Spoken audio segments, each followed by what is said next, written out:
We're with Marty Atkins, the Football Operations Manager for Peel Thunder. And Marty, a great win on the weekend, beating the reigning premiers. It was a huge first quarter. Tell us about the victory. Yeah, obviously some of our kids who've come from Mandurah would almost think it was a holiday, the trip obviously from Mandurah to Bassendean. So, and as we know, good sides have gone to Bassendean before and been beaten and well beaten. So for us to go up there and beat Swan on their own deck, they're fantastic, and just the way the boys went about it. I thought Greg Harding after the game spoke very, very well with the fact that we beat them in every aspect of the game, and they only gave out one award on the weekend to one player who they thought actually won his position as opposed to where we thought was all round team effort. So fantastic effort, and I suppose just keeps that run going that we've got going at the moment. Yeah, and in fact you lost your first 7 games, but you've won 5 out of the last 7. What's been the key to the turnaround? Yeah, it's funny because even the 0 and 7 we're actually quite competitive, and I suppose not being able to, there was most probably 2 games there which we thought we should have won out of that, and not having won those and being 0 and 7, but it certainly had the boys believing that they were now a part and a strong part of this competition. So the belief is a fact, and we all know that. If you believe you're in something or you've got a chance to win it, you do tend to go a bit harder, and that's what our boys have been about. So getting that first win, and then it rolled on to a second win in a row, and then the momentum started to gave us some force to find ourselves, obviously winning 5 out of our last 7, and the 2 we lost, and we certainly had chances to win those as well. So belief and new facilities have certainly come at the right time as well. It's no coincidence that since we've taken over 4 operations of the facilities, we've won 3 home games. So it's been a good match, and obviously the player group's been fantastic. Well, tell us about the facilities. Obviously, a major upgrade to your facility at Rushden Park, and now Bendigo Bank Stadium, of course. But what has that actually had an effect on the players being able to have better usage of facilities there? Yeah, it's basically a feeling of belonging. Many a time it talks about whether Peel are going to stay in the competition or whether they're going to survive and all that sort of stuff. And I suppose when you take over a $10 million facility, which is the best in the waffle, Peel are not going anywhere. That's the first thing. So we know now we're here to stay, and it's up to us to make sure that we're a competitive force in the competition. The other thing, obviously, the players, just trying to attract players to the football club. You bring them to the club and you tell them that it's a good club, but then you show them the old facilities, and it just wasn't that attractive, especially when you think that you can go to Waruna or Pinjarra and have the same facilities. It's a little bit different now. You come in now and it's there before your eyes, all the glitz and glamour. It's not over the top, but it's certainly 10 times as good as what we had, and it goes not just from the players' locker room, but the coaching facility, the rehab treatment that we have with ice baths and stuff like that. And in fairness as well, the opposition has certainly been afforded a little bit of luxury with more space and stuff like that. So I think the boys, and then from that, you have a facility like that, it commands respect, it commands responsibilities, and that again moulded our group into one that obviously is about respect and responsibilities, and they're certainly living those values at the moment. Well, recruiting and obviously getting sponsorship and that kind of thing will help with having these new facilities. But what about right now, for this playing group, what has been the key to being able to get some wins on the board and actually get some confidence? Not many people know Trevor Williams. As I said, a primary school principal, pretty steadfast in his views. When he came on, as I said, he coached the Peel Colts to 2 premierships in the 7 years that he was at the club, and he came on board knowing a lot of those players and knew that there was some talent to be tapped into. He's come on board, and obviously my introduction as well, coming from one club in the South Fremantle Football Club. We just knew we had to set some boundaries, and we weren't going to waver on those boundaries. The boundaries we had is we only refer to our group as a senior group, so we don't really refer to them as league and reserves, even though you have to come game day. And by classifying them all as a senior group, the same expectations are asked of our captain as our leaders, as also our young blokes that just come up, and as of our recruits. There's no differentiation when it comes to expectations. And on the other side of the fence is that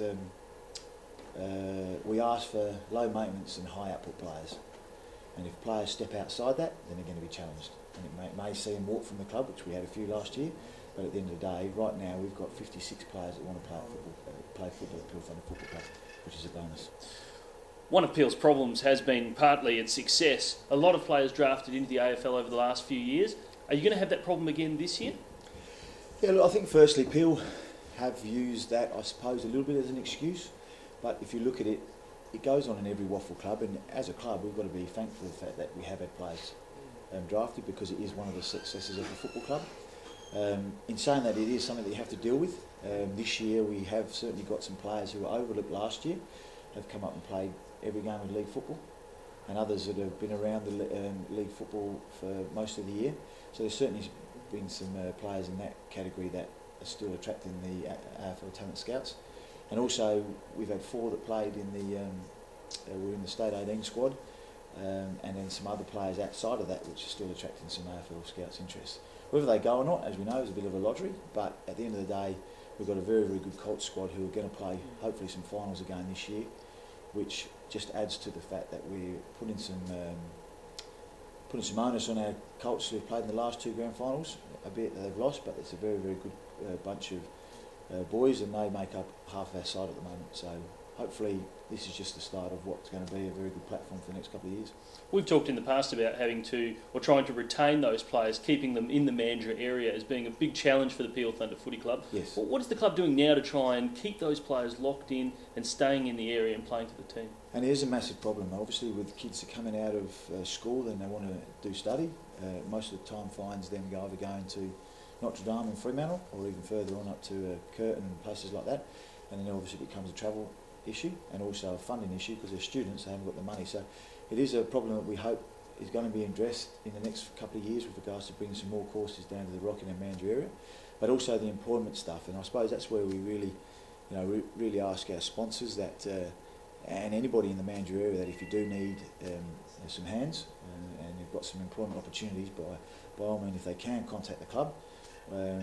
I have players coming to me just about weekly with regards to looking for jobs and looking for opportunities, and I've got resumes pretty well readily available, so we'd love our sponsors and as I said, anybody in the Mandurah, if they've got job opportunities, to give the club a call, ask for myself or Paula Barnden, who's our marketing manager, and obviously we'll do our best to fit one of our players into the employment opportunity presented to us. So it is an area which we have to work on, and Peel Thunder would much prefer all of its players living and working in the Mandurah area.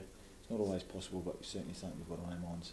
Tell us about some of the social events happening at the club in the next few weeks.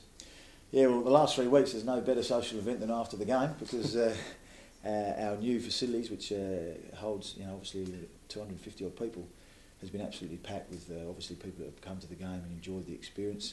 Not sure they've actually enjoyed the music, although it's a good song with the AC/DC Thunderstruck blaring its through the mics, but after the game has been fantastic. We have a fantastic President's Luncheon and people obviously stay and watch the game, and then afterwards, so that alone in itself is becoming a good event to attend, and certainly supported by the players and their partners.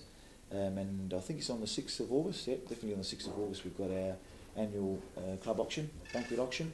Obviously always good nights, doesn't matter which club you go to, but obviously I have to tell you that Peels will be better.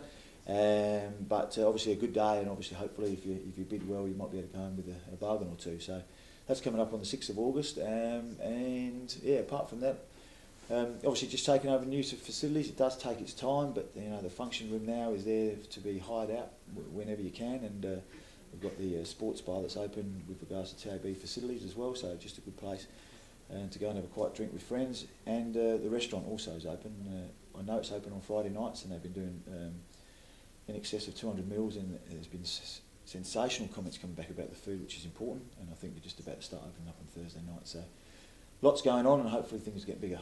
Well, next year when Friday night footy goes live, Bendigo Bank Stadium is where you want to be to watch your footy and have a beer, right? Yeah, well, as I said, the facilities are certainly there, and they do attract people, as we know, new facilities, and if they're used well and presented well, and that's what we're trying to get through to our players with regards to rights and responsibilities. Yes, it is their right to use the facilities because they're players there, but they've also got the responsibilities of looking after it. Now, Marty, you're 5-9. You're sitting on the cusp. If everything goes your way, you still have a chance to make the finals. What do the guys think? Is there still an opportunity and belief to get there? I can honestly say up to this stage, finals hasn't been spoken about. I think when you're 0-7, you've got to be realistic about where you're hopefully going to end up. Obviously, the way things have worked out in the last couple of weeks, people are starting to write their seasons off because they're losing, and we're starting to come into contention because we're winning. If we keep winning, I suppose in the next few weeks we can turn around and say, well, it might be a reality. At the moment, I think we're just happy to keep going. Our young player group is certainly learning. If we make it, obviously we haven't made finals since our inception, If we don't make it, then we know we've got a good platform for next year. Marty, thanks for joining us on For Your Thunder TV. No worries, thanks very much.